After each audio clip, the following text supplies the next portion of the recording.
এভাবে বিচ্ছিরি করে কেউ কি আলতা দেয়? তোকে মাসে মাসে মাইনে দিয়ে রাখি কি এই জন্য? অকর্মা ঢেকি, যখন একটা কাজ ঠিক মতো করতেই পারবি না তাহলে তোকে এখানে রাখবো না। এখনই এই মুহূর্তে আমার চোখের সামনে থেকে তুই দূর হয়ে যা। তোর মুখটাও আমি আর দেখতে চাই না। যখন শুরুতে তোকে কাজে রেখেছিলাম তখন তো খুব ভালোই কাজ দেখাচ্ছিলিস, বলেছিলিস তখন কোনো কথা বলারই আমাকে সুযোগ দিবি না। এখন দিন দিন তোর কাজের যা ছিঁড়ি হচ্ছে, আমার বাড়ি থেকে তাড়াতাড়ি তুই বের হয়ে যা। তোর মতো এরকম অকর্মা ঢেকিকে রেখে আমার এই বাড়ি নোংরা করতে চাই না। মালকিন, আমি তো ঠিক মতোই আলতা দিয়েছি। যদি আলতা দেওয়াতে ভুল হয়ে থাকে তাহলে আমাকে ক্ষমা করে দিন মালকিন। দয়া করে আমাকে কাজ থেকে বের করে দিবেন না মালকিন। আপনি তো জানেনই আমার স্বামী নেই, ছোট একটা বাচ্চা আছে ঘরে। তোর ঘরে কি আছে না আছে সেটা তো আমার দেখার বিষয় নয়। আমি কোনো ভুল একদম সহ্য করতে পারি না। আমি চাই সঠিক করে কাজ কর তোরা। কিন্তু তোর একবার যখন ভুল হয়েছে তখন তোর বারবারই ভুল হবে। আমার মেজাজ চরম পর্যায়ে যাওয়ার আগে এখান থেকে তুই তাড়াতাড়ি চলে যা। তোদের মতো গরিব ছোট লোকদের আমি এমনিতেই সহ্য করতে পারি না। তোদের যে কাজে রাখি সেটাই তোর সাত কপালের ভাগ্য। কোনো দিন যেন তোকে আর আমার বাড়ির সীমানায় না দেখি। আমি হচ্ছি এই বাড়ির একমাত্র মালকিন, একমাত্র উত্তরাধিকারী। আমি কাউকেই পরোয়া করি না, কাউকেই না। মা দুঃখী, কি করছিস রে মা? তোকে কিছু কথা বলার ছিল আমার। এই তো মা, কিছু বেগুন আর আলু ছিল, এগুলো কাটছিলাম। রান্না বসাতে হবে তো। হ্যাঁ মা, বলো না কি কথা? তুমি কি আবার সেই বিয়ের কথা বলবে আমাকে? আমি কিন্তু আগেই বলে দিলাম আমি বিয়েটি করতে পারবো না। তোমাকে ছেড়ে আমি কোথাও যেতে পারবো না মা। মারে, তোর বিয়ের বয়স হয়েছে। এমনিতেই সমাজের মানুষ একটা মেয়ের বিয়ের বয়স হলে কত কথাই বলে। দয়া করে এবারে তুই রাজি হয়ে যা মা। আমার খুব পছন্দের একটা ছেলে আছে এই গ্রামের। সে তোকে অনেক আগে থেকেই পছন্দ করত। তোর কাছে আমার অনুরোধ মা, তুই এবারে রাজি হয়ে যা দয়া করে। মা, আমার বিয়ে হয়ে গেলে তুমি একা একা থাকবে কি করে বলো তো মা? আমি বিয়েটি করতে পারবো না মা, আমাকে তুমি অন্য কিছু বলো। বিয়ে ছাড়া যা বলবে আমি তাই করব। তোমার তো বয়স হয়ে যাচ্ছে মা, তোমাকে ছেড়ে আমি কোথাও যেতে পারবো না। যার সাথে তোর বিয়ে ঠিক করেছি তার নাম রাজু, তুই হয়তো ওকে চিনিস। ও খুব ভালো ছেলে মা। সে বলেছে কিছুদিনের মধ্যে সে একটু উপার্জন বেশি করতে পারলে আমাকেও নিয়ে যাবে। তখন তুই আমি রাজু একসাথেই থাকবো রে মা। দয়া করে তুই রাজি হয়ে যা।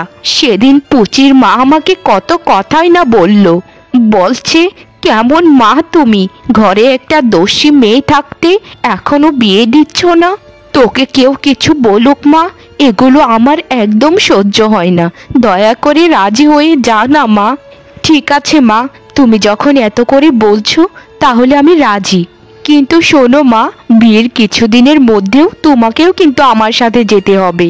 আচ্ছা মা, তুই কোনো চিন্তা করিস না, খুব তাড়াতাড়ি আমরা সবাই একসাথে থাকবো, কেমন? শোন রে মা, শুভ কাজে দেরি করতে নেই।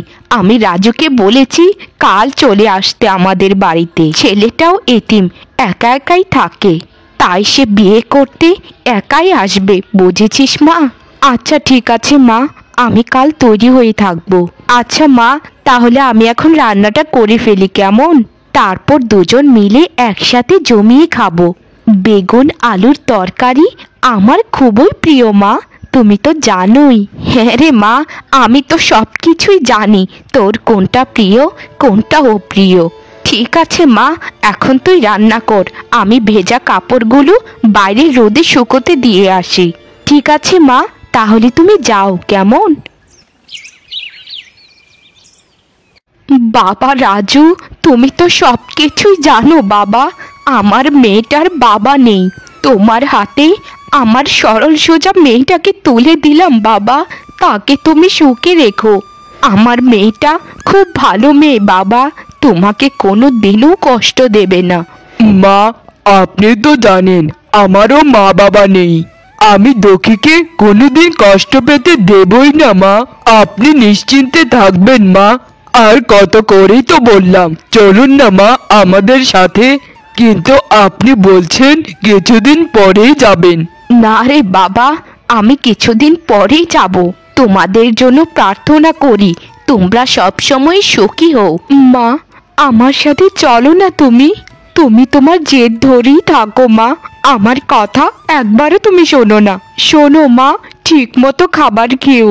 আর আমি 2-3 দিন পর তোমাকে আবার দেখতে আসবো। আমার তোমাকে ছাড়া কিছু ভালো লাগে না মা। তোমাকে ছেড়ে আমি কি করে থাকবো? ছোটবেলায় বাবাকে আমি হারিয়েছি, এখন তোমাকে ছেড়ে অন্যের বাড়িতে যেতে হচ্ছে। আর যদি বাবা বেঁচে থাকতেন তাহলে আমাকে দেখে কতই না খুশি হতেন। আমার নামের সাথে আমার কপালটাও পোড়া মা, জন্মের পর বাবাকে আমি পাইনি। ঠিক আছে মা, তাহলে আমরা আসি, আমাদেরকে বিদায় দিন। আর আপনি দুঃখীর জন্য একদম চিন্তা করবেন না, দুঃখী সুখেই থাকবে। মা, তাহলে আসি কেমন?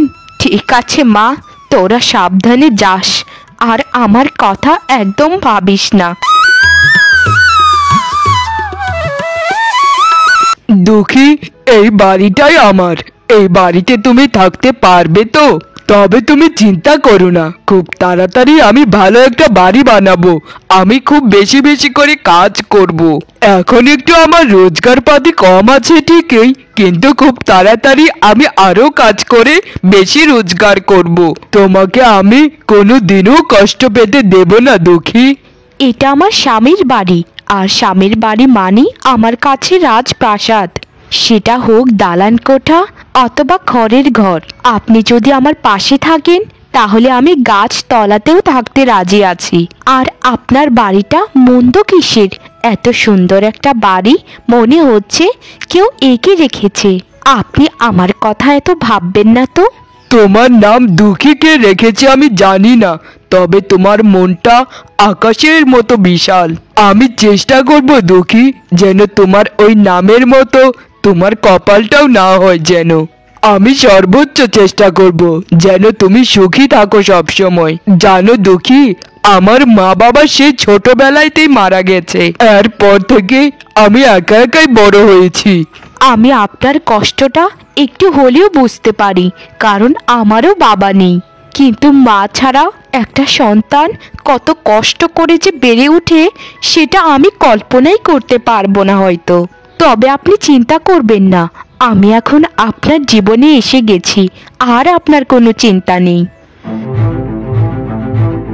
কমল, এই কমল, হতচ্ছাড়াগুলো কোথায় থাকে সারাদিন?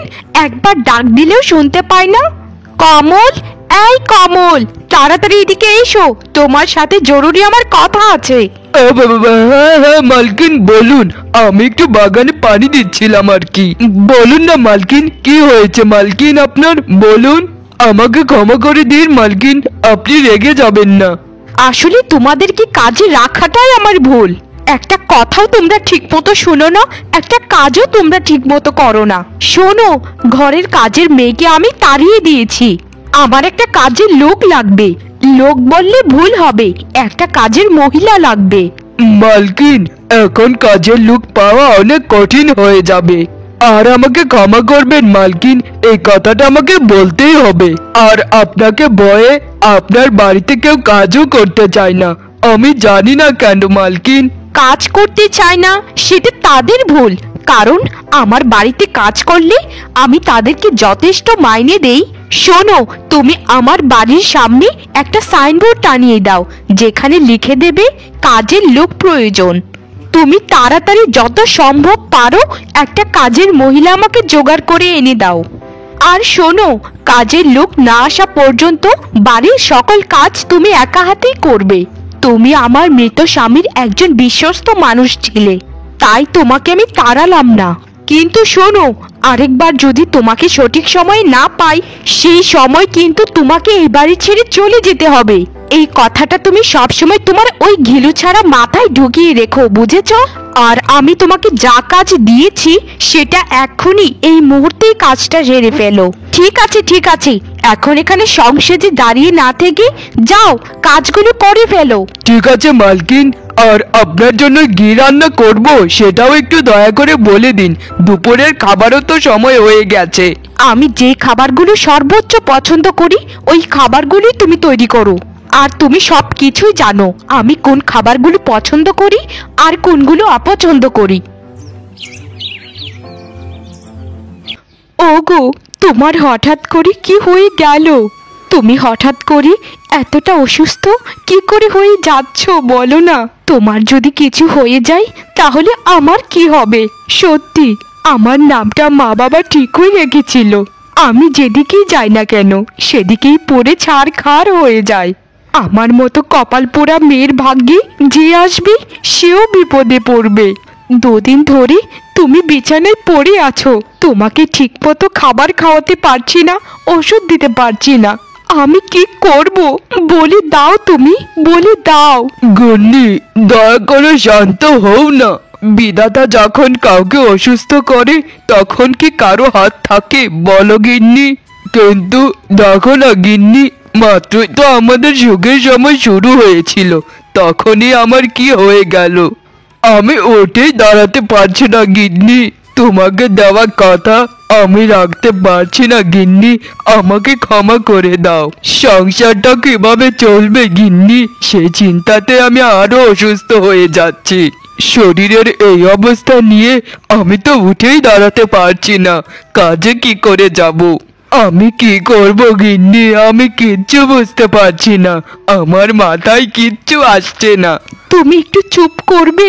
তোমাকে এত চিন্তা করতে হবে না যে খাবার কোথা থেকে আসবে। আমি আজকে গ্রামের দিকে যাব, দেখি কোনো কাজ পাই কিনা।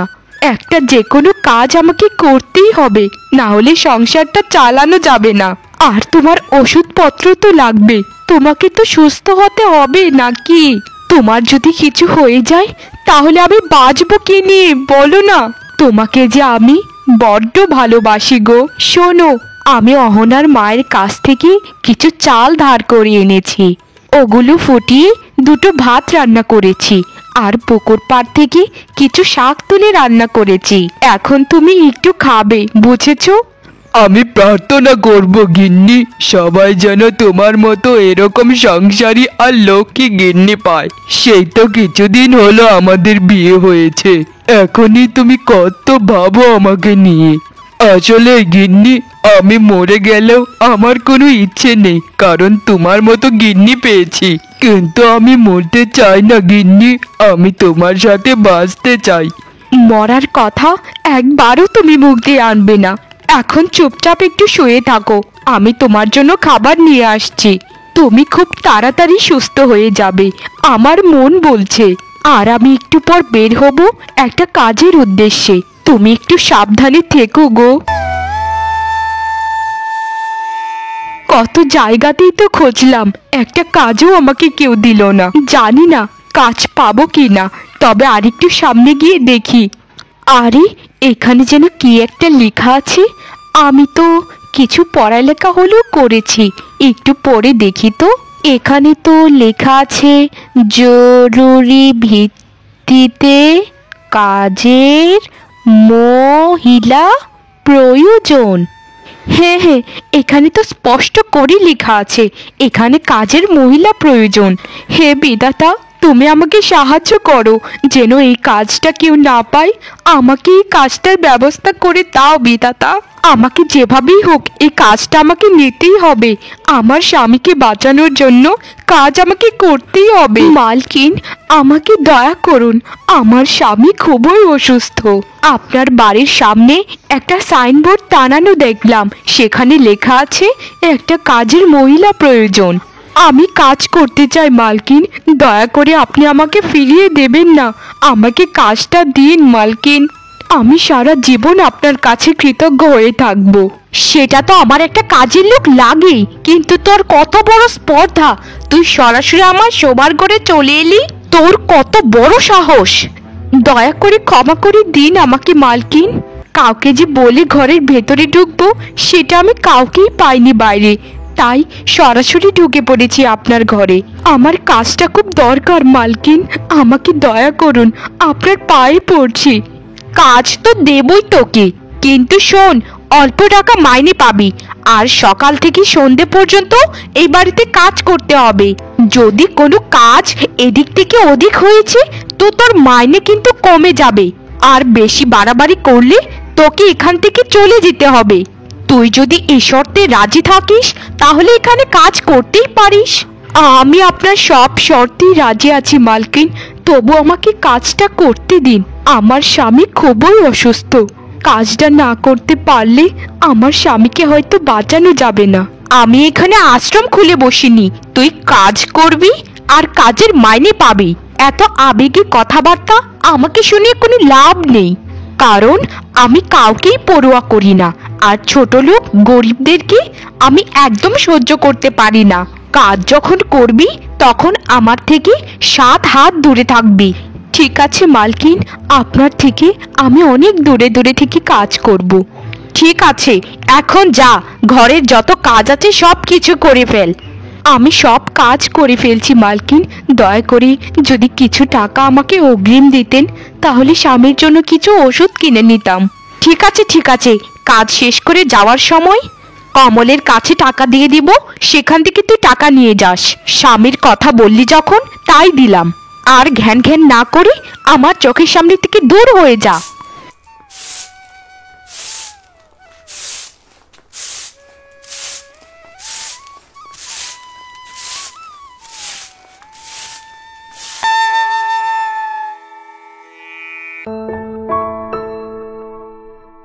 আমার খুব কষ্ট হচ্ছে, এতটা অসুস্থ আমি কি করে হয়ে গেলাম। কমল, এই কমল, কোথায় তুই? তোকে কেন সকাল থেকে খুঁজে পাচ্ছি না আমি। আমার খুবই কষ্ট হচ্ছে, আমি যেন একটু শ্বাস নিতেই পারছি না। কি হয়ে গেল আমার? কমল, এই কমল, কোথায় গেলি তুই? মালকিন, দয়া করে আপনি একটু শান্ত হন। ডাক্তার সাহেব আপনাকে দেখে গিয়েছেন একটু আগে, আপনি তখন অজ্ঞান হয়েছিলেন। বলেছেন আপনার সঠিক যত্ন নিতে হবে, না হলে আপনার খুব বড় একটা ক্ষতি হয়ে যাবে। ডাক্তার আমাকে যাই বলে যাক না কেন, তুই আমাকে কখনোই ছুবি না। আমি যেভাবেই হোক একভাবে বাঁচব, কিন্তু তুই আমার গায়ে কখনোই হাত দিবি না। মালকিন, দয়া করে আপনি একটু নিজেকে সামলান, আর আপনার অসুখটা অনেক ছোঁয়াছে।